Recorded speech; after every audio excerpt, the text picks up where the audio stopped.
You're listening to Daily Sip with Marcel, giving you morning moments of insight, laughter, and a little something to stir the soul. Yeah. Today is July 22nd, 2025, and you're listening to Daily Sip with Marcel. We've got a few stories that we're going to talk about, but the first thing that we should be talking about today, and you'll probably hear a lot more about it today as the day goes on, is the federal records related to the investigation into the 1968 assassination of Reverend Martin Luther King were released. And it's got tens of thousands of documents. We're going to see what's going to happen with this. If you don't know, King in 1968 was standing on a balcony of the Lorraine Motel, heading to dinner with a few friends, when he was shot and killed. King had been in Memphis supporting a sanitation workers' strike, protesting poor working conditions and low pay. And the night before the assassination, King delivered the famous mountaintop speech that was at the Mason Temple in Memphis. Earlier, there was a march on Beale Street that turned violent, and King responded and returned to Memphis to lead another march, an expression of nonviolent protest. King also planned to be in a poor people's campaign to speak out against economic injustice at the same time. That's a little background of what happened that day and the day before.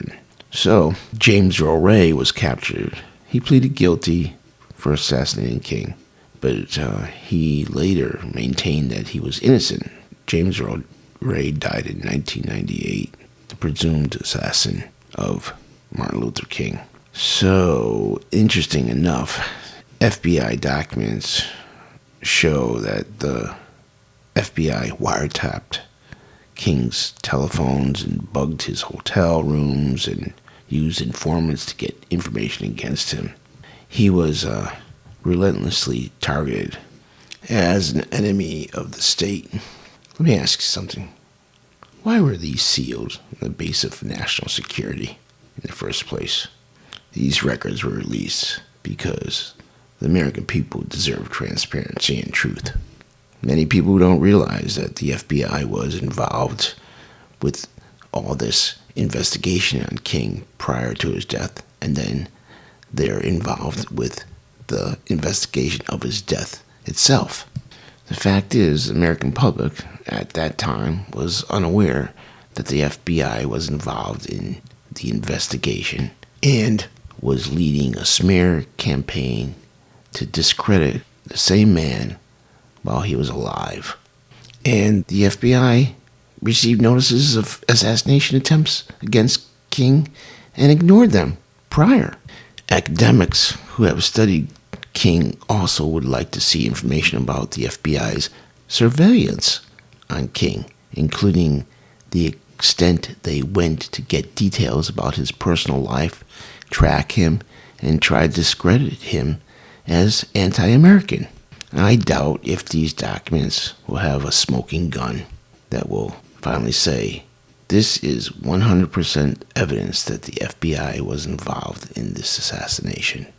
I feel these documents will be an eye of suspicion because of the extent the FBI was willing to go to try to discredit Dr. Martin Luther King. With the release of these 230,000 pages of files related to the assassination and the FBI surveillance of Martin Luther King, it's a historical content, and it should be treated that way.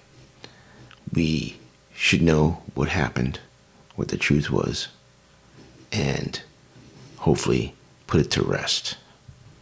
Rest in peace. All right, now some fun news. Did you hear about the $19 strawberry?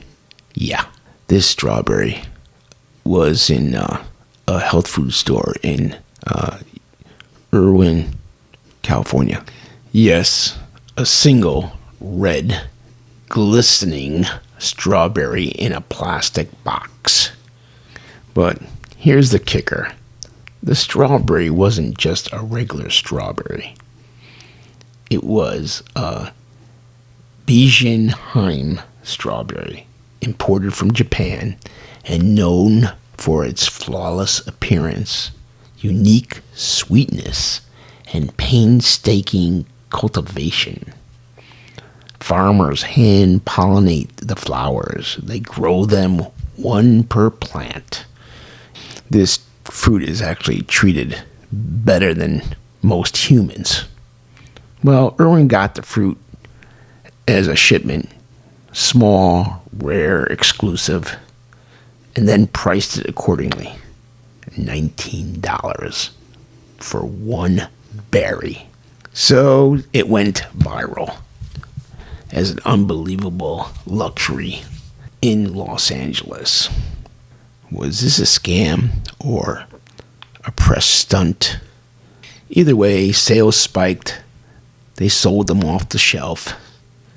The press rolled in, and the rest of us were left wondering what it says about our culture that a single fruit could go viral.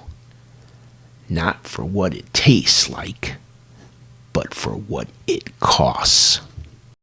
If you want to hear a wrap-up of the weekly news, make sure that you subscribe to Sunday in a Sip and visit sundayinasip.com.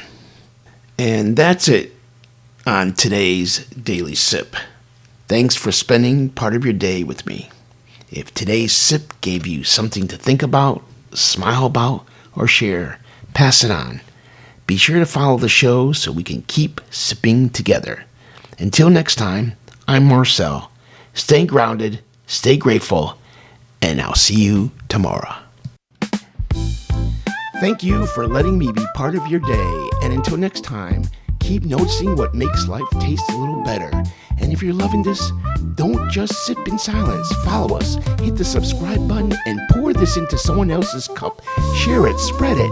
Let's wake the world up together, one daily sip at a time.